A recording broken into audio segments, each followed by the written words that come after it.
चलो फिर 55 देख लिए, पेज नंबर पे है, कर सकते हो तुम लोग, थोड़ा ट्राई करो तो। 43 एग्जाम्पल है, 43 पेज नंबर 55 पे है। और ये देखो, ये एनसीईआरटी में का क्वेश्चन है और ये आईआईटी 96 का क्वेश्चन भी है और इस चैप्टर का सबसे अच्छा क्वेश्चन है। 96 बहुत वो पेपर में आ भी सकता है जब एनसीईआरटी के एग्जाम, हाँ एकदम आ सकता है, एक क्वेश्चन आ सकता है एनसीईआरटी में है, तो जो एनसीईआरटी में होता है वही क्वेश्चन स्कूल वाले ज़्यादातर पूछते हैं। कुछ बताओ कि कैसे क्या करें डायरेक्ट इस तरह से। यहाँ पे देखो, ये है क्वेश्चन, पेज नंबर में लिख देता हूँ, पेज नंबर 55 पे जो क्वेश्चन है बुकलेट के वही है। देखो एक बच्चे तो ये सोच सकते हैं कि जैसे यहाँ से यहाँ पे थ्रो करना है, तो यहाँ से हम क्या करेंगे, किसी ऑब्जेक्ट को थ्रो कर देंगे यू स्पीड से ताकि यहाँ पे वो जस्ट आ जाए वी स्पीड से, ऐसा ही करेंगे क्या? प्रोजेक्टेड लिखा हुआ है या प्रोजेक्टाइल लिखा हुआ है? दिया हुआ है, हाँ प्रोजेक्टाइल का मास जिसको हम प्रोजेक्ट करते हैं बस वही वही प्रोजेक्टाइल होगा। Two uniform solid sphere of radii equal radii R but mass m and 4m have their centers to center separation 6r as shown in figure. The two spheres held fixed. A projectile of mass small m is projected from the surface of the sphere m directly towards the center of the second sphere, ठीक है। Obtain an expression for minimum speed u of the projectile so that reaches the surface of the second projectile. तो देखो बताओ किसमें हम क्या करेंगे, direct इतना स्पीड से थ्रो कर देते हैं यहाँ पे कि यहाँ पे कुछ स्पीड से पहुंच जाए, यही करेंगे। बताओ तुम बताओ बताओ। तो इसमें वो वाली जो आप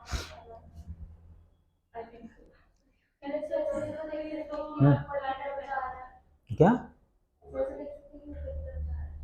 ऊपर की तरफ जा, थोड़ा सा सोचो या मैं बताऊं, थोड़ा सोच के बताओ कि कैसे करेंगे। अच्छा ये सुनो, एक मिनट सुनो, मैं बताता हूँ, तुम लोग नहीं बताओगे। सुनो, जैसे अर्थ सरफेस पे कोई ऑब्जेक्ट है तो मून भी अट्रैक्ट कर रहा है और अर्थ भी अपने आप अट्रैक्ट कर रहा है, तो अट्रैक्शन फोर्स किसका ज़्यादा है, मून का है या अर्थ का है? अर्थ का है, इसलिए अर्थ पे है। अगर मान लो कि किसी प्रोजेक्टाइल को हम प्रोजेक्ट करें टुवर्ड्स मून, तो अर्थ का अट्रैक्शन फोर्स क्या होगा, कम होता जाएगा या बढ़ता जाएगा? कम होता जाएगा, और मून का बढ़ता जाएगा, ज़्यादा नहीं बढ़ता जाएगा। जैसे मान लो कि अर्थ सरफेस पे है तो उसका अर्थ का अट्रैक्शन मान लो कि 100 न्यूटन है और मून का अट्रैक्शन मान लो कि 0.001 न्यूटन है, तो अर्थ सरफेस पे ही रहेगा। तो जैसे ही हम अर्थ से मून की तरफ थ्रो करेंगे तो अर्थ का अट्रैक्शन क्या होगा, कम होता जाएगा, क्योंकि अट्रैक्शन फोर्स होता है F इक्वल टू होता है G capital M small m upon में r²। जैसे मान लो कि यहाँ पे है तो इस केस में r equal to R E है, यहाँ पे चला जाएगा तो उस केस में क्या हो जाएगा, r1 हो जाएगा, यहाँ पे चला जाएगा तो उस केस में क्या हो जाएगा, r2 हो जाएगा, और r is less than r1 is less than r2। तो जैसे जैसे टुवर्ड्स मून जाएगा मून का अट्रैक्शन फोर्स बढ़ता जाएगा और अर्थ का कम होता जाएगा। अच्छा एक ऐसा पॉइंट आएगा जहाँ पे दोनों का अट्रैक्शन फोर्स क्या हो जाएगा, इक्वल हो जाएगा, वहाँ पे ये क्या हो जाएगा, स्टेबल इक्विलिब्रियम में हो जाएगा। वहाँ पे स्टेबल इक्विलिब्रियम हो जाएगा तो इसको स्लाइटली ऐसे पुश कर देंगे तो मून सरफेस पे चला जाएगा, स्लाइटली ऐसे पुश किए तो मून का अट्रैक्शन फोर्स ज़्यादा हो जाएगा और अर्थ का कम हो जाएगा, तो अपने आप वो मून सरफेस पे जाके गिर जाएगा, और स्लाइटली पीछे की ओर पुश कर दिए तो अपने आप वो अर्थ सरफेस पे आके गिर जाएगा। ठीक है, तो मिनिमम का मीनिंग ये नहीं कि यहाँ से प्रोजेक्ट करें तो डायरेक्ट यहाँ पे जाए, तो वो मिनिमम नहीं होगा। मिनिमम वो होगा कितना स्पीड से हम थ्रो करें जस्ट इक्विलिब्रियम पोजीशन पे चला जाए। तो इक्विलिब्रियम के जैसे इक्विलिब्रियम पे पोजीशन पे जाने के लिए हमको वेलोसिटी देना पड़ रहा है, मान लो कि 11 मान लो कि कुछ भी जैसे 7 किलोमीटर पर सेकेंड, तो 7.00001 किलोमीटर पर सेकेंड से प्रोजेक्ट कर देंगे तो अपने आप चला जाएगा। तो हम लेंगे कितना, 7 ही लेंगे। उतना ही करेंगे तो यहाँ पे जाके इक्विलिब्रियम रहेगा, स्लाइटली पुश कर देंगे तो ये क्या हो जाएगा, इधर चला जाएगा। समझ में आया? तो यही काम करेंगे, तुम लोग करो या मैं करूँ? अच्छा चलो ठीक है। हमने कहा कि जैसे दो ऑब्जेक्ट है, दो सॉलिड स्फीयर है, दोनों का रेडियस सेम है r, इसका भी रेडियस कितना है r है, और दोनों के सेंटर का डिस्टेंस कितना है 6r है, और इसका मास कितना है कैपिटल M, और इसका 4m। ठीक, जहाँ से थ्रो किया m, हाँ ठीक है, इसका 4m। ठीक है, और यहाँ से एक ऑब्जेक्ट को हमको थ्रो करना है ताकि वो दूसरे के सरफेस पे चला जाए। ठीक है, तो पहले सबसे पहले हम ये निकालेंगे कि इक्विलिब्रियम पोजीशन कहाँ पे होगा, वहीं तक हमको थ्रो करना है। इतना स्पीड से हमको थ्रो कर दे कि जस्ट वो इक्विलिब्रियम पोजीशन पे जा जाए। और इक्विलिब्रियम पोजीशन पे जैसे ये मान लो कि इक्विलिब्रियम में है, ठीक है, इक्विलिब्रियम में थोड़ा सा ऐसे पुश कर देंगे तो इधर गिर जाएगा, थोड़ा सा इधर पुश करेंगे तो इधर गिर जाएगा, तो उसको हम कंसीडर नहीं करते हैं। ठीक है, उतना ही पे हम करते हैं कि थोड़ा सा उससे स्लाइड कर देंगे तो उस साइड चला जाएगा। ठीक है, तो मान लो कि यहाँ पे पार्टिकल है तो ये इक्विलिब्रियम के कंडीशन में है, और इस डिस्टेंस को सपोज करो कि x ले लेते हैं, तो ये डिस्टेंस कितना होगा जल्दी बता दो? 6r minus x.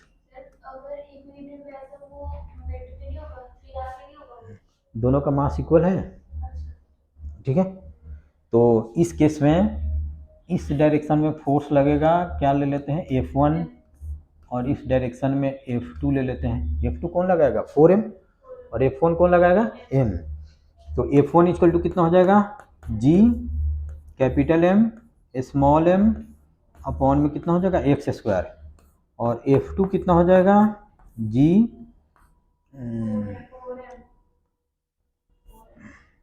4G capital M small m upon में 6r माइनस एक्स का होल स्क्वायर। ठीक है, इतना लिखो, फिर लिखे एकदम इक्विलिब्रियम करेंगे, उसके बाद में लिखेंगे इन इक्विलिब्रियम। देखो कुछ ज़्यादा नहीं है, समझ रहे हो कि मैंने क्या बताया? देखो यहाँ से देखो हमने क्या बताया कि यहाँ से इतना तो इतना स्पीड से प्रोजेक्ट करे कि जस्ट यहाँ पे आ जाए। यहाँ पे नेट फोर्स कितना हो जाएगा 0, जितना फोर्स से ए अट्रैक्ट करेगा उतना ही फोर्स से ए अट्रैक्ट करेगा, तो इस पर नेट फोर्स कितना हो जाएगा 0। अगर यहाँ से स्लाइटली पुश कर दिए ऐसे तो यहाँ पे आ जाएगा, अपने आप गिर जाएगा। इसका फोर्स क्या होगा इंक्रीज होने लगेगा, और इसका डिक्रीज हो जाएगा तो इस सरफेस पे गिर जाएगा। अगर थोड़ा पुश इस तरह कर दिए तो इसका फोर्स ज़्यादा हो जाएगा, इसका फोर्स कम हो जाएगा तो इधर आके गिर जाएगा। ठीक है, समझ में आया? अच्छा, तो लिखो इन इक्विलिब्रियम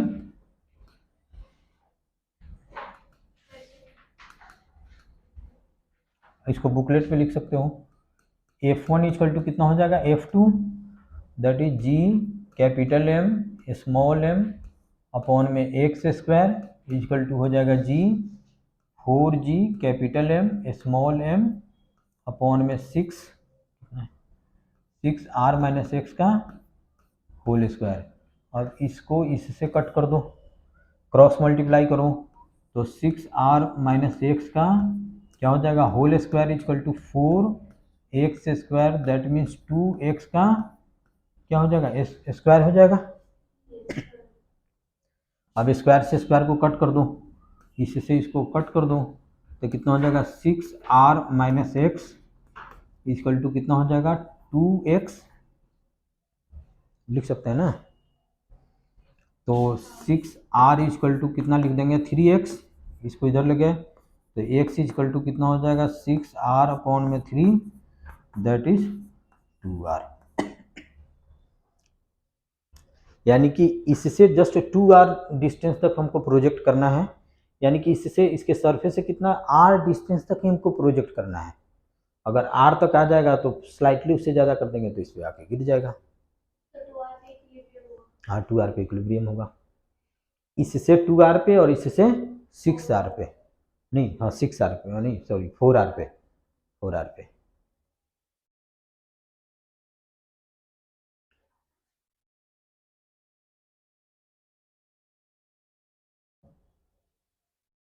ठीक है,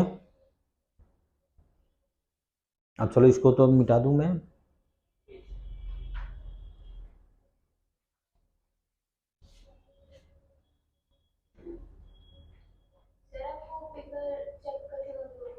कौन? अच्छा वो तो चेक करके रखा हुआ है, नहीं मिला। अच्छा चलो ठीक है, इसको मैं हटाऊं।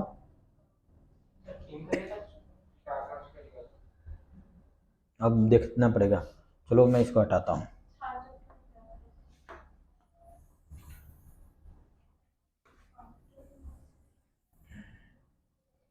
अच्छा अब इसमें तो कोई डाउट्स नहीं है। अब देखो हम करेंगे क्या, ये इनिशियल सिचुएशन है, इसका रेडियस है r। अभी तो हमको पूछा जा रहा है कि कितना स्पीड से हमको थ्रो करना है, अभी तो हमने डिस्टेंस निकालना। तो मान लो कि u स्पीड से हमने क्या किया, थ्रो किया, ठीक है। ये इनिशियल सिचुएशन है, ठीक है, ये इनिशियल सिचुएशन है। फाइनल सिचुएशन में वो कुछ ऐसे हो जाता है, इसका मास है m, इसका मास है तुम्हारा 4m, और इसका भी रेडियस है r, और सेंटर टू सेंटर है तुम्हारा 6r। अच्छा फाइनली वो ऑब्जेक्ट यहाँ पे आ जाता है m, और ये डिस्टेंस हो जाता है तो कितना तुम्हारा 2r। तो ये डिस्टेंस कितना हो जाएगा, 4r। और यहाँ पे इसका वेलोसिटी कितना हो जाता है, 0 हो जाता है वेलोसिटी, ठीक है। जस्ट आके यहाँ पे रुक जाए, समझ रही हो कि नहीं, क्या बताया हमने, बताओ। बीच में डिस्टेंस 6r है तो वो बीच में इक्विलिब्रियम में है, यानी कि इस पोजीशन पे दोनों पे का फोर्स क्या हो जाएगा, नेट फोर्स क्या हो जाएगा, 0 हो जाएगा। यानी कि ए इसको अगर 100 न्यूटन लगा रहा है तो भी इस पे 100 न्यूटन लगाएगा। अब थोड़ा सा पुश कर दो ऐसे, तो इसका 100 पॉइंट समथिंग हो जाएगा, और इसका क्या हो जाएगा, 99 पॉइंट समथिंग हो जाएगा। तो नेट फोर्स इधर लग जाएगा तो इधर गिर जाएगा। अगर स्लाइटली इधर कर दिए तो इसका क्या हो जाएगा, 100 पॉइंट समथिंग, और इसका 99 पॉइंट समथिंग, तो इधर गिर जाएगा, ठीक है। ये फाइनल सिचुएशन है। तो बाई कंजर्वेशन ऑफ एनर्जी लगाते हैं। कैसे लगा सकते हैं, v equal two plus A T. Acceleration हम क्या निकालेंगे, एक्सेलरेशन वेरी कर रहा है क्योंकि फोर्स तो सभी जगह वेरी करेगा, ठीक है। वैसे भी कर सकते हैं, इंटीग्रेशन लंबा चौड़ा इंटीग्रेशन आएगा उसमें, वैसे करे या ऐसे, ऐसे समझ रही हो ना, वैसे क्यों नहीं कर सकते, क्योंकि जैसे जैसे जाएगा तो फोर्स तो वेरी कर जाएगा, तो एक्सेलरेशन भी वेरी कर जाएगा, तो उसके लिए इंटीग्रेशन करना पड़ेगा, ठीक है। ये सबसे इजी वे है।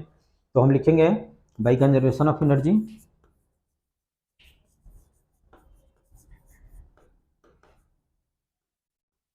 एनर्जी क्या हो जाएगा, kinetic energy initial plus potential energy initial equal to kinetic energy final plus potential energy final. अच्छा 3 पार्टिकल है तो कितना पेयर बनेगा इसमें पोटेंशियल एनर्जी का, इसमें एक ए बड़ी है, एक ए है, एक ए है, तो कितना पेयर बनेगा इसमें पोटेंशियल एनर्जी का, 3 बनेगा। अच्छा काइनेटिक एनर्जी तो ये दोनों तो फिक्स है, यही है, तो इसमें हम लिख देंगे काइनेटिक एनर्जी हाफ mv²। अच्छा पोटेंशियल एनर्जी इसमें क्या होगा, इसका हो जाएगा तो minus G capital M small M upon में आर, यानी कि इस छोटे का और इस एम मास का, फिर उसके बाद में इस छोटे पार्टिकल का इसका, तो कितना हो जाएगा minus G 4m into M. अब उसके बीच के बताओ, इसके और क्या 5r हो जाएगा, इक्वल ही रेडियस है। तो यहाँ इसके सेंटर से इसके सेंटर का डिस्टेंस कितना है, 6r है, तो 5r हो जाएगा। इसके सरफेस से इसके सेंटर का डिस्टेंस कितना हो जाएगा, 5r, तो यहाँ पर हमने लिख देते हैं 5r। अच्छा एक अब इसके और इसके बीच में, तो देखो इसको हम छोड़ भी सकते हैं क्योंकि ए और ए क्या है, इनिशियल और फाइनल दोनों में प्रेजेंट है। इस एम और कैपिटल 4m के बीच में, समझ रहे हो, जैसे कल एक ट्रेंगल लेके हमने बताया था पोटेंशियल एनर्जी, ट्रेंगल लिख लिया था ना m1 m2 m3, तो उसमें कितना आ रहा था, 3 पेयर आ रहा था, m1 m2 के बीच में, m2 m3 के बीच में, m2 m3 m1 के बीच में। तो यहाँ भी एक मास है m, एक है 4m, एक है छोटा स्मॉल m, तो इसमें भी कितना बनेगा, 3 पेयर बनेगा, इसके इसके बीच में, इसके इसके बीच में, और इसके बीच में, चलो वो भी लिख देता हूँ। तो minus G capital M 4m upon में कितना हो जाएगा 6r हो जाएगा। ये इनिशियल हो गया, ठीक है। और फाइनल तो स्पेस ही नहीं है लिखने के लिए। चलो पहले इतना तुम लोग नोट करो। अच्छा चलो, ये तो हो गया जस्ट इनिशियल, और फाइनल हो गया जैसे अब के फाइनल तो कितना हो जाएगा 0, और ए यू फाइनल कितना हो जाएगा, तो इसके और इसके बीच में, फिर इसके और इसके बीच में, इन दोनों का बीच में, तो उन दोनों का तो कैंसिल आउट हो गया, फिर भी लिखेंगे क्योंकि वहाँ पे मैं लिखा हूँ।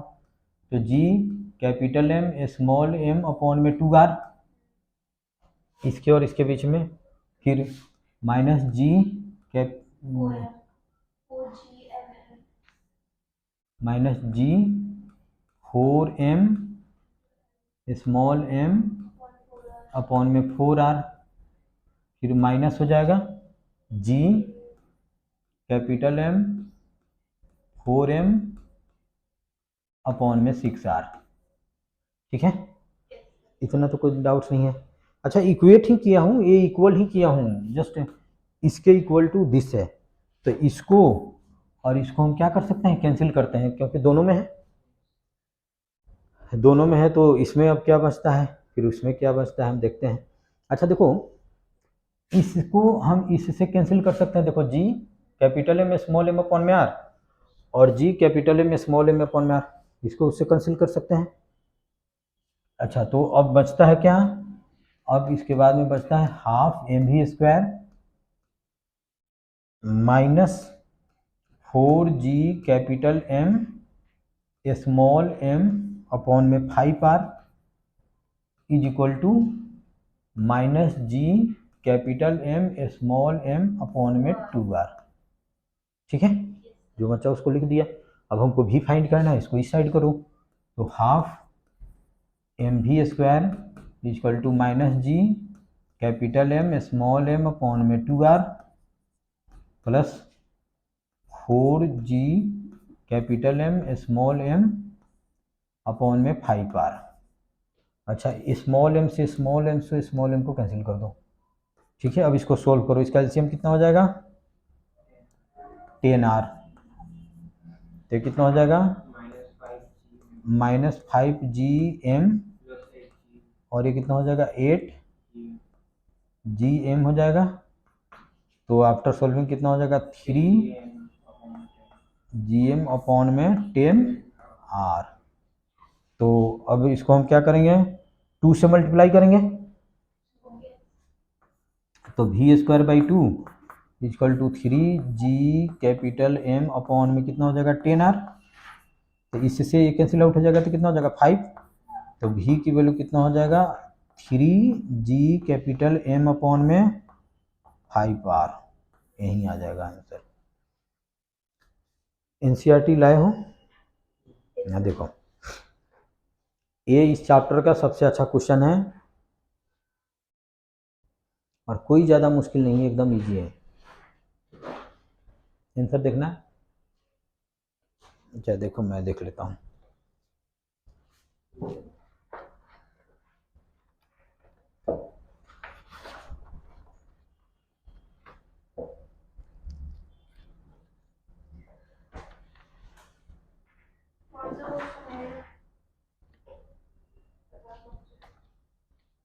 ग्रेविटेशन में देखो एग्जाम्पल, लास्ट एग्जाम्पल नहीं, लास्ट एग्जाम्पल नहीं, ग्रेविटेशन का एग्जाम्पल नहीं है कोई, पार्ट 2 है।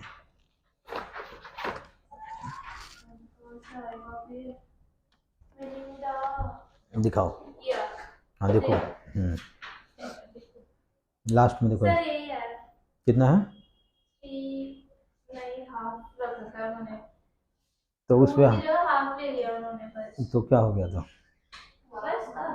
आंसर इतना ही है 3gm अपॉन में 5r टू दी पावर, बस इतना ही है, ठीक है। तो ये अगर ऐसा ऐसा सोचते हो कि यहाँ से इतना इतना स्पीड से थ्रो करे कि जस्ट यहाँ पे आके जीरो हो जाए, तो बिल्कुल गलत है। उससे इससे क्या होगा, ज़्यादा आएगा, मिनिमम नहीं होगा।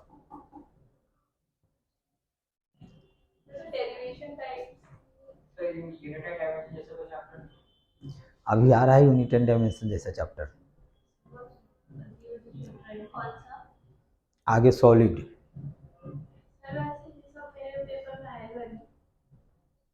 डेरिवेशन टाइप के क्वेश्चन है,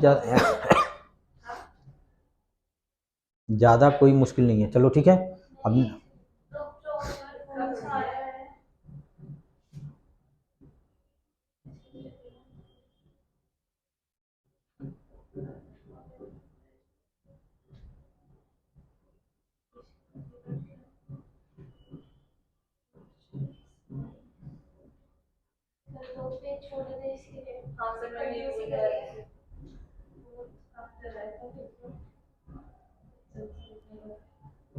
तो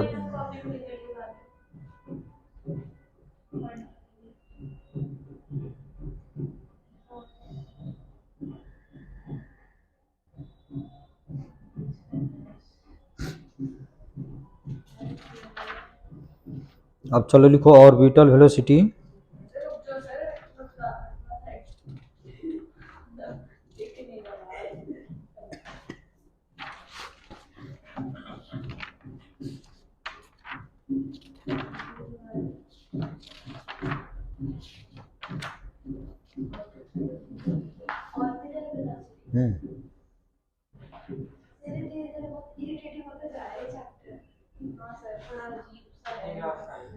क्या रोटेशन?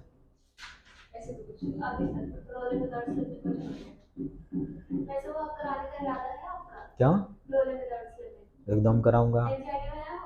है रोलिंग नहीं है, एनसीईआरटी में रोलिंग नहीं है। नहीं तो तुम आओ, तुम पहले आ जाओ, मैं करा देता हूँ।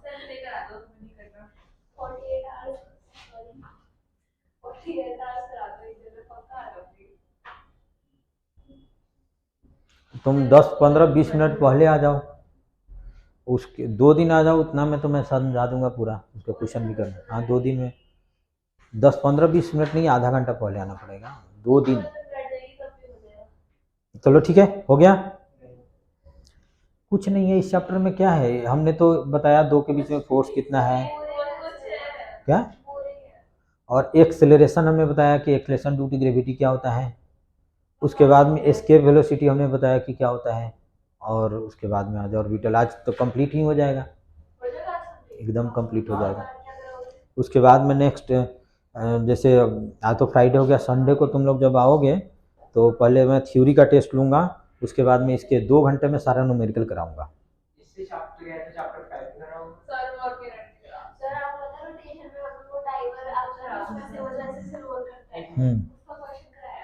कौन वाला?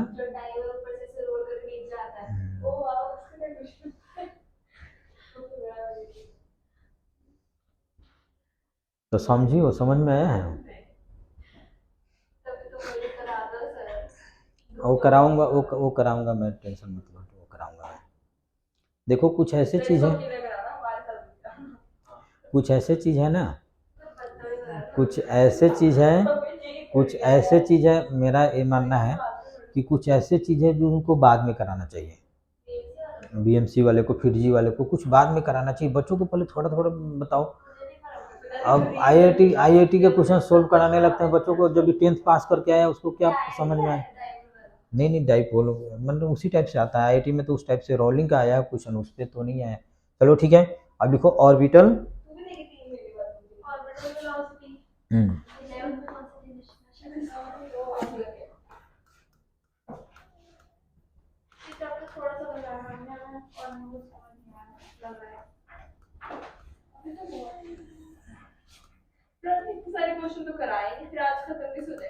नहीं, आज थ्योरी खत्म हो जाएगा, उसके बाद में क्वेश्चन कराऊंगा ना, क्वेश्चन।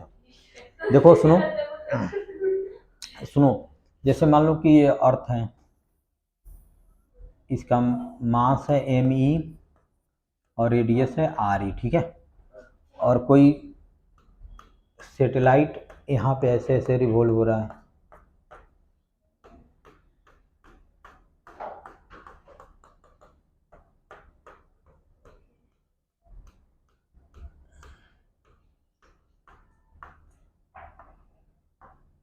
ऐसे रिवॉल्व हो रहा है, ठीक है। और मान लो कि यहाँ पे जब है, या यहाँ पे जब है, तो इसका इस डायरेक्शन में वेलोसिटी है vo, इसका मास है m, और a सरफेस से कितना हाइट पे है, h हाइट पे है मान लो ये, ठीक है। तो डेफिनेटली इसके बीच में फोर्स लगेगा, और ये तुम्हारा तो RE है, ये है, ठीक है। तो इस दोनों के बीच में फोर्स कितना लगेगा, फोर्स इस सैटेलाइट पे F ऐसे लगेगा क्योंकि अर्थ उसको अट्रैक्ट करेगा, और फोर्स कितना होगा जल्दी बताओ, GME स्मॉल m अपॉन में RE+H का होल स्क्वायर, इसमें तो कोई डाउट नहीं होना चाहिए। अच्छा, सर्कुलर मोशन का क्या कंडीशन होता है कि जो सेंटर की तरफ फोर्स होना चाहिए वो सेंट्रीपिटल फोर्स के इक्वल टू होना चाहिए, यानी कि नेट फोर्स सेंटर की तरफ जो भी फोर्स होगा वो mv² अपॉन में r के इक्वल टू होगा, ये होता है। जैसे ये फोर्स क्या लग रहा है टुवर्ड सेंटर, अब मान लो कि सैटेलाइट यहाँ पे भी होगा, यहाँ पे भी होगा, तो भी उसका वेलोसिटी भी होगा, और फोर्स इसी डायरेक्शन में होगा, यहाँ पे भी होगा तो भी इसका वेलोसिटी इसका ऐसे होगा, और फोर्स तुम्हारा ऐसे होगा। तो लिखेंगे by condition of circular motion net force toward center equal to कितना होता है, mv² अपॉन में r।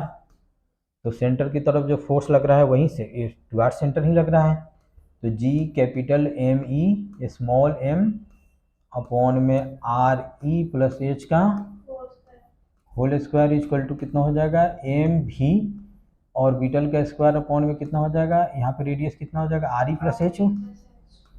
अब इससे इसको कट कर दो, इससे इसको कट कर दो, तो v ऑर्बिटल इक्वल टू कितना हो जाएगा, स्क्वायर इक्वल टू कितना हो जाएगा, G कैपिटल ME अपॉन में RE+H। तो VO इक्वल टू कितना हो जाएगा, under root G capital ME plus H। बस हो गया, एकदम आ सकता है। ऑर्बिटल वेलोसिटी सेम वेलोसिटी से v0 ही को, ये v0 ही है। इलिप्टिकल में डिफरेंट होता है, लेकिन हमने सर्कुलर लिया। नहीं, हॉरिजॉन्टल है, हॉरिजॉन्टल।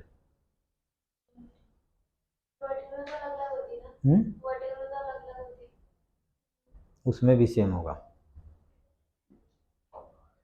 वो तुम स्ट्रिंग जैसा सोच रही हो, वो ऐसा तो है नहीं, ऐसा तो है नहीं कि जैसे स्ट्रिंग हाईएस्ट पॉइंट पे है, लोएस्ट पॉइंट पे है, तो उस समय वेलोसिटी डिफरेंट डिफरेंट होता है, लेकिन ये ऊपर है नीचे रहे सभी जगह फोर्स तो सेम ही होगा, या डिफरेंट डिफरेंट होगा फोर्स, तो वेलोसिटी। चलो इसको नोट करो, चलो उस पे नहीं, चलो नहीं नोट करो, कॉपी पे नोट करो, कॉपी पे नोट करो, चलो जल्दी कॉपी पे नोट करो।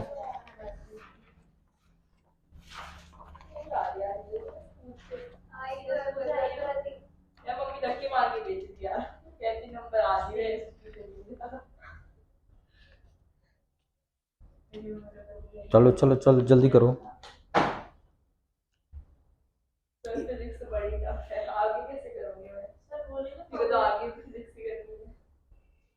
अभी फिजिक्स टफ लग रहा है, फिजिक्स कोई टफ नहीं है।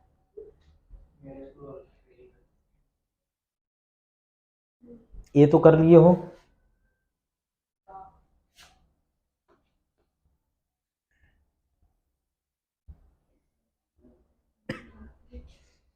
अच्छा इसमें बताओ कि क्या नहीं समझ में आया, बता दो कि कुछ, हाँ ये कैसे आया पूछ लो, ऐसा कुछ है तो पूछो कि ये कैसे आया।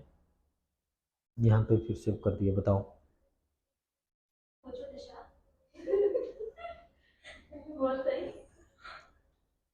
कोई है इसमें कुछ ऐसा, तो अब तुम सोच रही हो कि ए प्लस बी का होल स्क्वायर,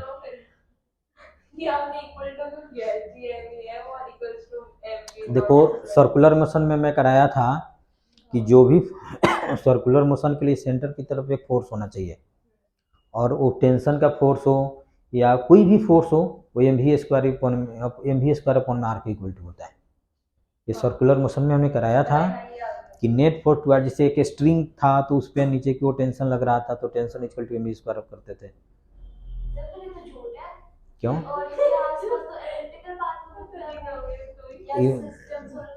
इलिप्टिकल पाथ में ही घूमता है। क्या क्या बोली? हाँ, इलिप्टिकल में डिफरेंट होगा। गलत पढ़ाई इसलिए कि तुम अभी स्कूल में पढ़ रही हो, जब कॉलेज में जाओगी तो इलिप्टिकल पढ़ना, उसमें एकदम पढ़ाएंगे। बीएससी में है, वहाँ पे अगर ये सॉल्यूशन अगर लिख दी ना, वहाँ पे अगर इस टाइप से सॉल्यूशन कर दी तो प्रोफेसर तो पूरा तुम्हारे ऊपर, तो प्रोफेसर तो पूरा मार्क इसमें तो मार्क्स तो जिस पे तो जीरो देगा ही, जो आया होगा उसमें भी काट देगा कि देखो तो क्या लिखा है। क्या क्या अब उसमें जो आता है तुमको सेंट्रल फोर्स पढ़ना पड़ेगा। सेंट्रल फोर्स क्या है, उसके बाद में जब उसको सोल्व करते ही इसेंट्रिसिटी करके आता है, उसमें सेकेंड ऑर्डर का डिफरेंशियल इक्वेशन आता है, उसको हम सोल्व करते हैं। तो वो सब कैसे तुम सोल्व करोगे यहाँ पे? नहीं, चैप्टर ऐसा नहीं। देखो ऐसा है कि अब मैं स्टोरी बताऊंगा तो देखो, फिजिक्स जो है ऐसा नहीं है कि बस एक बार ऐसे ही हो गया। पहले कंप्यूटर आया, या तुम सुन, रेलगाड़ी कब हमारे कंट्री में लॉन्च हुआ? 53 में। उस समय कैसा था सिस्टम, आज कैसा है? तो ऐसा तो होगा नहीं कि एक बार इतना एडवांस बढ़ गया। सबका एक प्रोग्रेसिव ऐसे ऐसे होता है डेवलपमेंट। ठीक है, अब तुम पहले पढ़ी थी, पहले क्या बच्चों को पढ़ाया जाता है, जैसे 5 - 3, तो क्या बताया जाता था पहले? 1 2 3 4 5 कटो, इसमें 3 माइनस करना, तो इसको इसको इसको कट कर दो, काउंट करो कितना होता है। यहाँ से पढ़ के आई हो है, तो ये लगेगा कि ये क्या चीज़ है। तो सब धीरे धीरे पढ़ती जाओगी। तो जैसे प्रोजेक्टाइल मोशन में पढ़ा दिया, जितना भी ये जो भी प्रोजेक्टाइल होता है, जितना भी मिसाइल सिस्टम होता है, तो वो एकदम में भी काम का है। तुम ये जो है इसरो जो किया है, वो सब कैसे किया है? उसमें इसी सब चीज़ का यूज है, इलिप्स की वजह से। तो वो सब जैसे उसमें रॉकेट लगा होता है, वो क्या करता है, यहाँ से एक रॉकेट ले गया, कितना हाइट पे हमको रखना है हाँ, तो वेरिएबल वो वहाँ पे ले गया, फिर वहाँ पे उतना हाइट पे हमको ऑर्बिटल वेलोसिटी कैलकुलेटेड है, वहाँ पे हाइट पे एक दूसरा रॉकेट ऐसे रहेगा, वो उसको इस डायरेक्शन में इम्पल्स देगा। अगर उतना वेलोसिटी दिया तो उसी ऑर्बिट में मूव करेगा, अगर उससे कम दिया तो फिर अर्थ सरफेस पे आके गिर जाएगा, उससे ज़्यादा दिया तो कहीं और चला जाएगा। तो ये सब चीज़ वहाँ पे यूज होता है। तो ये सब जब कॉलेज में, तो ये सब चीज़ विशेष, बस इतना ही पढ़ो। ये सब चीज़ तुम जाओगे डिटेल से वहाँ पे पढ़ाया जाएगा, बहुत आगे फिजिक्स लंबी है। ठीक है, चलो ठीक है। अच्छा चलो ठीक है, हो गया, टाइम पे ध्यान दो। ठीक है, उसके बाद में लिखो टाइम पीरियड। अब इसका टाइम पीरियड निकालना है, फिर इसका एनर्जी निकालना है। अच्छा एक चीज़ और, अभी 1 मिनट रुक जाओ।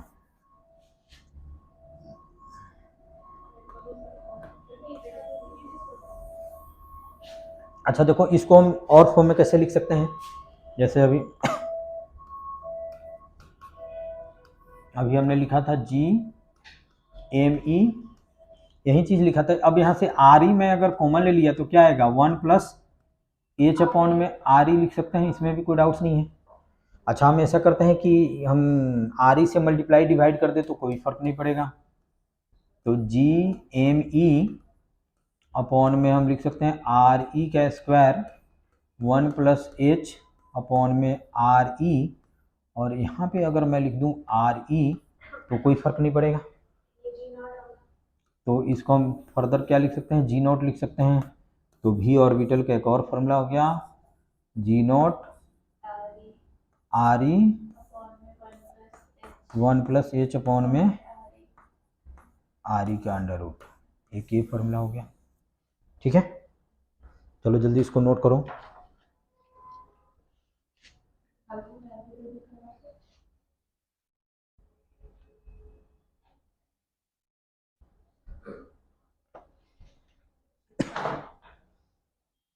अब इसमें एक स्पेशल केस है, near the earth surface. Near the earth surface में एज क्या हो जाएगा, 0 हो जाएगा। अब इसमें चलो ठीक है, इतना पहले नोट कर लो।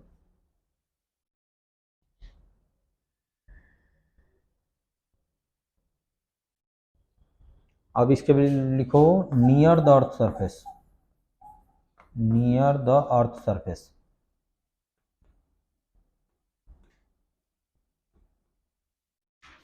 तो इस केस में एज क्या हो जाएगा, 0 हो जाएगा। तो ए वी ओ कितना हो जाएगा, जी ए एम ई अपॉन में आर ई, या इसमें भी वही हो जाएगा। हाँ ठीक है, तो वही है। हाँ हाँ, तो लिख लो नियर द अर्थ सरफेस, और एज को 0 कर दो तो उसमें जी एम ई अपॉन में आर ई हो जाएगा, और इसमें G not R E plus G N not into R E हो जाएगा। तो near the earth surface V O equal to हो जाएगा under root G not into R E, और इसमें भी नॉट हो जाएगा under root G M E upon में आर ई। ठीक है, उसके बाद में लिखो टाइम पीरियड। नेक्स्ट टॉपिक है टाइम पीरियड। टाइम पीरियड, तो अभी हमने यही बताया था कि जैसे ये है तुम्हारा आर ई, और यहाँ पे रिवॉल्व कर रहा है एम है, और ए है तुम्हारा हाइट एच। ठीक है, तो टाइम पीरियड क्या होता है कि यहाँ से चला तो फिर यहाँ पे आने में कितना टाइम लगेगा। तो टाइम का फॉर्मूला क्या होता है, स्पीड का क्या होता है, डिस्टेंस अपॉन में टाइम। तो टाइम इजकल टू क्या हो जाएगा, डिस्टेंस अपॉन में स्पीड। तो टाइम इजकल टू हो जाएगा डिस्टेंस, यानी कि हो जाएगा तुम्हारा डिस्टेंस कितना हो जाएगा 2 पाई, और ए आर, तो आर कितना हो जाएगा H plus R E, are E plus H upon में कितना हो जाएगा वी ऑर्बिटल, किस से स्पीड से मूव कर रहा है, तो वी ओ से मूव कर रहा है। तो ये टोटल ये बताओ डिस्टेंस कितना होगा, तो 2 पाई आर, तो इसका रेडियस कितना हो जाएगा एच प्लस आर ई हो जाएगा,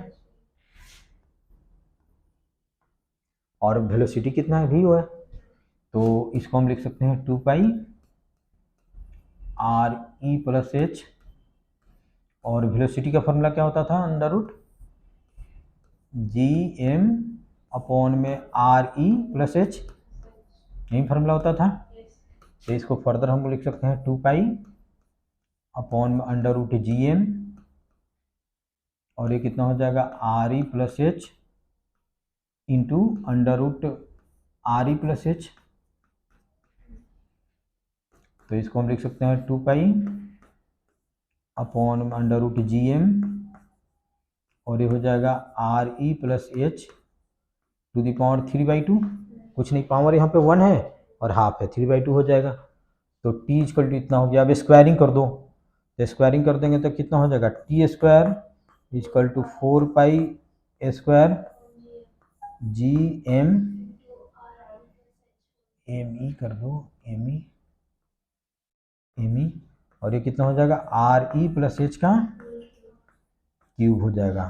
तो यही हमने लिखाया था T square is proportional to A cube, वहाँ पे नहीं, अभी तो ये कराना है, अभी कराया नहीं हूँ, अभी मैं कराया नहीं हूँ, अभी मैं कराऊंगा। चलो के प्लस ला है, अभी मैं कराऊंगा, अभी वहाँ पे इस फार्मूला को भी याद रखना है। और ये क्या है, T square is proportional to A to की क्यूब है, यही फार्मूला है, ये डिस्टेंस है, यही है डिस्टेंस ये। अब बताओ इसमें क्या दिक्कत है, और इसमें भी near the earth surface as को हम क्या कर देंगे, 0 कर देंगे, तो आ जाएगा।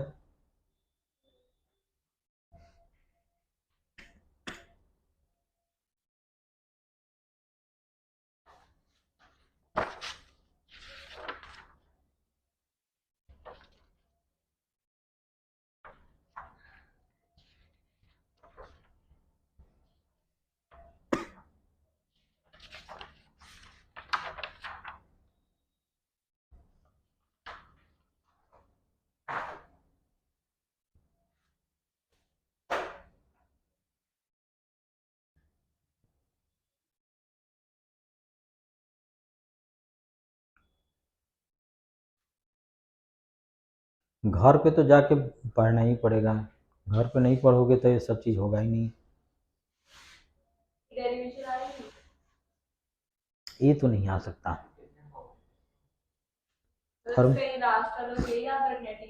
हाँ यही याद रखना है, लेकिन प्रूव करने के लिए भी पूछा जा सकता है ये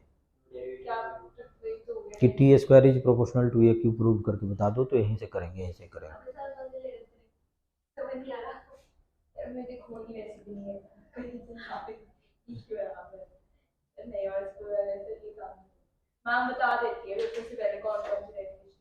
हाँ तब तो ठीक है।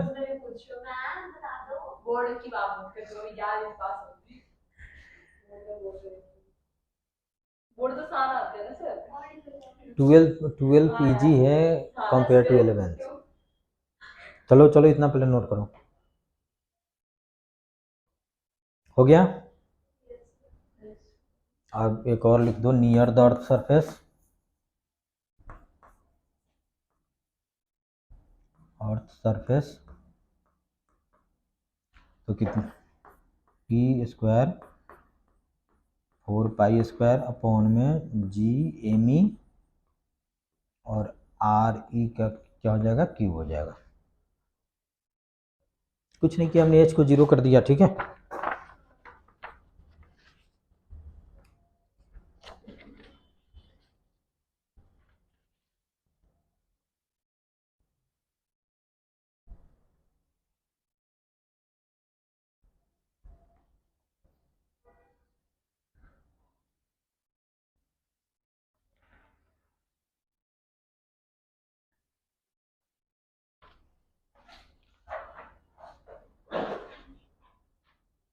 हो गया। उसके बाद में लिखो एनर्जी ऑफ सैटेलाइट, एनर्जी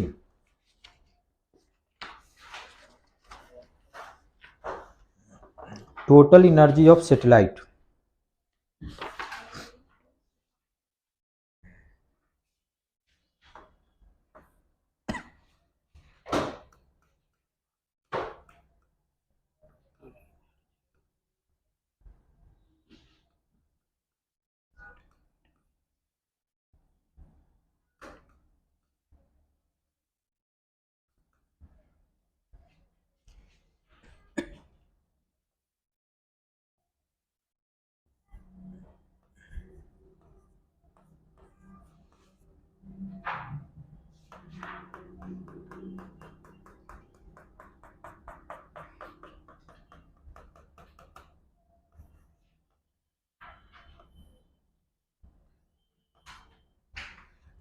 जैसे ऐसे ही हमें बताया था, इसका वेलोसिटी v नॉट था ऐसे ही। तो इसमें क्या होगा, काइनेटिक एनर्जी और पोटेंशियल एनर्जी दोनों का सम कर देंगे, टोटल एनर्जी आ जाएगा। तो टोटल एनर्जी ई है, इसमें हम काइनेटिक एनर्जी प्लस क्या कर देंगे, पोटेंशियल एनर्जी। और ये भी जानते हो काइनेटिक एनर्जी कितना होता है, half M V square, half M V not square. और पोटेंशियल एनर्जी कितना हो जाएगा, minus G M E small M upon में कितना हो जाएगा, आर ई प्लस एच। इसमें भी कोई डाउट्स नहीं होना चाहिए। अच्छा, उसके बाद में हो जाएगा हाफ एम, और वी नॉट कितना आया था बताओ, under root G M upon में आर ई प्लस एच। तो ये था under root G M E plus H, इसका स्क्वायर कर दो, minus G M E small M और आर ई प्लस एच हो जाएगा। इसमें भी कोई डाउट्स नहीं होना चाहिए। तो इसको कैंसिल आउट हो जाएगा, तो हो जाएगा G M E small M upon में 2 R E plus H minus G M E small M upon में कितना हो जाएगा, आर ई प्लस एच। और इसमें से कॉमन ले लो, G M E small M upon में आर ई प्लस एच। और ये कितना हो जाएगा, 1/2 -1 हो जाएगा। तो ये हो जाएगा, ये कितना हो जाएगा, हाफ। तो ये हो जाएगा minus G capital M E small M upon में 2 आर ई प्लस एच। बस यहीं आ जाएगा फाइनल, यानी कि E इजकल टू हो जाएगा minus G M E small m two R E plus H.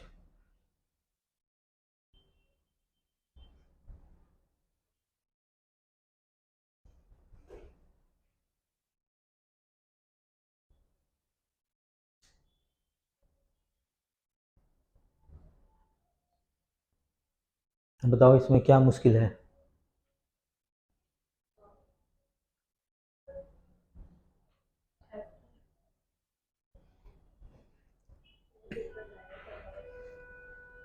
Phone रखो नीचे पहले।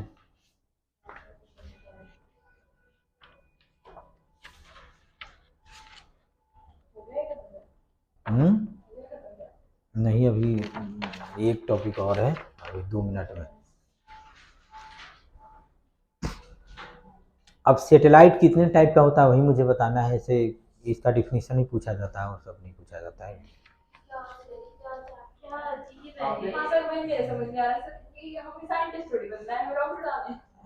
तो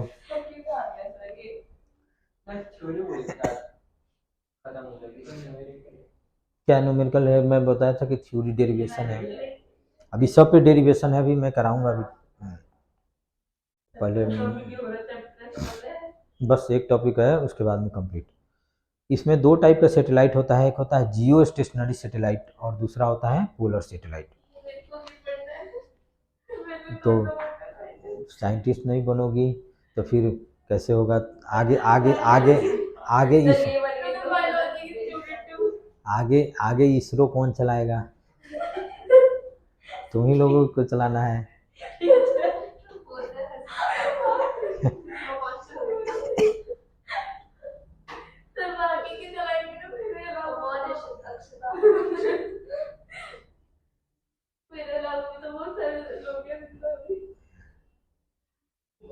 ये सोमनाथ तो ये रॉकेट भेजा है वहां पे, तुम लोगों को तो मैन को भेजना पड़ेगा वहां पे।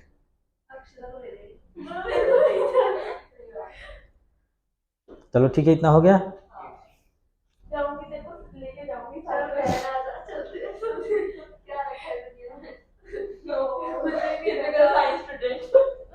अच्छा चलो चलो छोड़ो, लिखो जियो। सुनो एक चीज, अच्छा ये बताओ कि जैसे 2 कार है, चलो पहले इतना नोट कर लिए।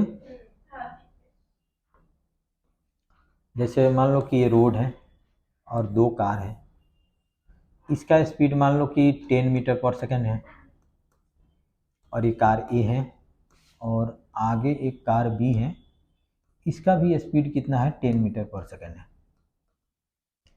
तो ए का ऑब्जर्वर यानी कि ए का ड्राइवर बी को क्या देखेगा कि रेस्ट में है या मूविंग है, उसके रेस्पेक्ट में है, रेस्ट में है। क्योंकि अगर मान लो कि इसके बीच का डिस्टेंस मान लो कि 100 मीटर है, तो किसी भी टाइम पे इसके बीच का डिस्टेंस क्या रहेगा? 100 मीटर रहेगा। यानी कि इसके रिलेटिव इसका स्पीड कितना हो जाएगा? 0, या इसके रिलेटिव इसका स्पीड क्या हो जाएगा? 0 हो जाएगा। ठीक है, इसमें तो कोई डाउट्स नहीं होना चाहिए। जैसे अर्थ अपने एक्सिस पे क्या होता है? अर्थ अपने एक्सिस पे ऐसे रोटेट करता है, ऐसे एक्सिस रोटेट करता है, और 1 रोटेशन के लिए कितना टाइम लगता है इसको? कितना? 24 आवर्स। ठीक है, हाँ, एक बार रोटेशन के लिए कितना टाइम लगता है? 24 आवर्स। अच्छा मान लो कि एक सैटेलाइट, हम मान लो कि जैसे अर्थ सरफेस है, दिल्ली के ऊपर एक सैटेलाइट मैं रख दूं, ठीक है, अगर उसका भी एंगुलर स्पीड वही हो जो अर्थ का है, तो वो सैटेलाइट हमको क्या दिखेगा? रेस्ट पे दिखेगा। कि जैसे हम जब मान लो कि इसे मूव कर रहे हैं तो भी हमारे साथ मूव कर रहा है, तो हमको क्या दिखेगा? वो स्टेशनरी दिखाई देगा। उसी चीज़ को बोलते हैं जियो स्टेशनरी सैटेलाइट। जियो स्टेशनरी का मतलब कि वो रुका हुआ दिखता है, लेकिन वो चलते रहता है। जैसे अब उसको हम जैसे मान लो कि यहाँ पे सेट करते हैं, यहाँ पे सेट कर दिए, यहाँ पे सेट कर दिए, तो जैसे अर्थ ऐसे रिवॉल्व करेगा तो वो भी क्या होगा? ऐसे ऐसे रिवॉल्व करेगा। हाँ, जैसे अर्थ का जो एंगुलर वेलोसिटी है वही उसका एंगुलर वेलोसिटी है। तो अर्थ, हाँ, अर्थ जैसे अर्थ यहाँ पे है तो यहाँ पे है, अर्थ सम टाइम के बाद में ऐसे हो रहा है तो कुछ ऐसे ऐसे रोटेट कर रहा है। तो जैसे डेली के ऊपर सेट किया हुआ है तो हमें दिखेगा कि हमेशा डेली के ऊपर ही है, हमेशा दिखेगा क्या वो कि डेली के ऊपर है। अच्छा, इस सैटेलाइट इसको बोलते हैं जियो स्टेशनरी सैटेलाइट या जियो सिंक्रोनस सैटेलाइट। इसका यूज क्या है, क्यों हम करते हैं? टेली कम्युनिकेशन के लिए करते हैं, टेली कम्युनिकेशन के लिए करते हैं, ठीक है। इसका यूज हम करते हैं टेली कम्युनिकेशन के लिए, ठीक है। और एक होता है पोलर सैटेलाइट, जो जैसे एक क्या होता है, इक्वेटोरियल प्लेन में मूव करता है, ऐसे मूव करेगा या ऐसे मूव करेगा। और पोलर सैटेलाइट होता है जैसे तुम्हारा नॉर्थ है, ये साउथ है, वो ऐसे रिवॉल्व करता है, ऐसे रिवॉल्व करता है, ऐसे रिवॉल्व करता है, north to south, north to south, ऐसे रिवॉल्व करता है। बिल्कुल नहीं, अर्थ तो ऐसे रोटेट करता है, ठीक है। तो इसका यूज हम क्या करते हैं, मेट्रोलॉजी के लिए करते हैं, इसका यूज करते हैं वेदर फोरकास्टिंग के लिए करते हैं। जैसे अर्थ देखो क्या, देखो जैसे अब जैसे मान लो कि ऐसे हैं, अब कैसे मैं बताऊं, जैसे मान लो इमेजिन करो कि एक मान लो कि ऐसे फुटबॉल है, ठीक है। तो फुटबॉल तो ऐसे रोटेट करेगा ऐसे, और ये ऐसे ऐसे रोटेट करेगा। तो जैसे मान लो कि फुटबॉल अभी यहाँ पे ऐसे है, तो अभी यहाँ पे देखा तो इस सभी स्पेस को देखा, फिर फुटबॉल ऐसे घूम गया तो फिर दूसरे सरफेस को देखा, फिर ऐसे घूम गया तो फुटबॉल के दूसरे सरफेस को देखा। तो ये ऐसे जो अर्थ ऐसे रोटेट करते रहता है और ऐसे ऐसे रोटेट कर, ये ऐसे ऐसे रोटेट करता है, ठीक है। तो इसका यूज हम करते हैं कहाँ पे, वेदर फोरकास्टिंग के लिए, ठीक है। तो इसको लिख लो। अच्छा, एक कितना हाइट पे हम रखते हैं, कितना हाइट पे रखते हैं, तो इसका भी फॉर्मूला है। जैसे जियो स्टेशनरी सैटेलाइट को हम कितना हाइट पे रखते हैं, तो अभी हमने फॉर्मूला लिखा था T square equal to 4 pi square upon में जी एम ई, और यहाँ पे क्या लिखे थे, आर ई प्लस एच का क्यूब था। तो इसको ऐसे हम लिख सकते हैं T square G M E upon में 4 pi square to the power कितना लिख सकते हैं 1/3 equal to R E plus H. तो अब हम इसको क्या करेंगे, h equal to T square G M E upon में 4 pi square to the power कितना हो जाएगा 1/3 माइनस आर ई हो जाएगा। और इतना ही हाइट निकालते हैं। यहाँ पे सब कुछ नोन है, टी नोन है हमारा 24 आवर, जी एम ई ये सब नोन है। तो इससे हम निकाल देंगे कि उसको और आता है 36, क्या, हाँ कांस्टेंट आ जाएगा, इसका आता है 36,000 किलोमीटर, इसी टाइप से 36। फार्मूला नहीं, तुम ये याद है, इससे निकाल सकती हो, निकालने की क्या जरूरी है, ठीक है। तो अब संडे को हम इसके बाद में कराएंगे। देखो एक बार हम रीड करके बता देते हैं कि जियो स्टेशनरी, देखो ये सैटेलाइट विच, देख ध्यान से पहले सुनना, 72 a satellite which revolves around the earth in its equatorial plane. Equatorial plane क्या होता है, हॉरिजॉन्टल प्लेन, अभी जो मैंने बताया था, with same angular speed and in same direction as earth rotate about its own axis is called geostationary. समझ गई, सेम एंगुलर स्पीड से और अर्थ जिस डायरेक्शन में रोटेट करेगा उसी डायरेक्शन में रोटेट करता है, तो इसको हम क्या बोलते हैं, जियो स्टेशनरी या जियो सिंक्रोनस सैटेलाइट बोलते हैं। Height of Jio stationery satellite ऐसे हम निकाल सकते हैं। पोलर सैटेलाइट देखो दिया हुआ है उसके नेक्स्ट पेज पे 73 पे, a satellite that revolves in polar orbit is called a polar satellite. A polar orbit is one whose plane is perpendicular to the equatorial plane. Equatorial plane के क्या होता है, परपेंडिकुलर होता है, ठीक है, perpendicular to equatorial plane of the earth as earth rotates about its axis the polar satellite successively passes across different part of the earth surface. समझ गए ना कि कैसे मैंने बताया कि जैसे अर्थ तो ऐसे ऐसे रोटेट कर रहा है, तो जैसे अर्थ मान लो कि सम पार्ट अभी यहाँ पे देख ऐसे रोटेट किया, उसके बाद अर्थ ऐसे मूव कर गया तो फिर ऐसे ऐसे रोटेट कर रहा है, तो डिफरेंट पार्ट से वो जाता है, ठीक है। तो ये तो तुम लोग खुद कर लोगे। अब नेक्स्ट क्लास में यानी कि संडे को मैं टाइम बताऊंगा, मोस्ट प्रोबेबली कि 12:30 से मैं रखूं, तो उस दिन पहले सबसे पहले इस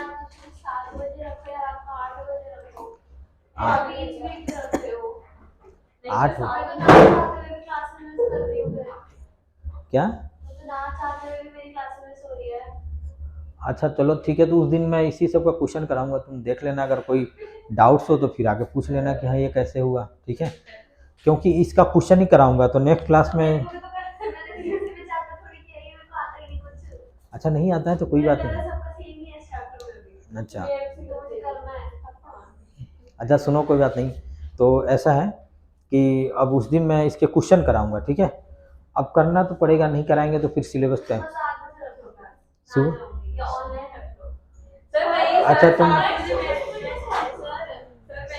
अब लाइव भी हो सकता है, अब लाइव भी पॉसिबल है।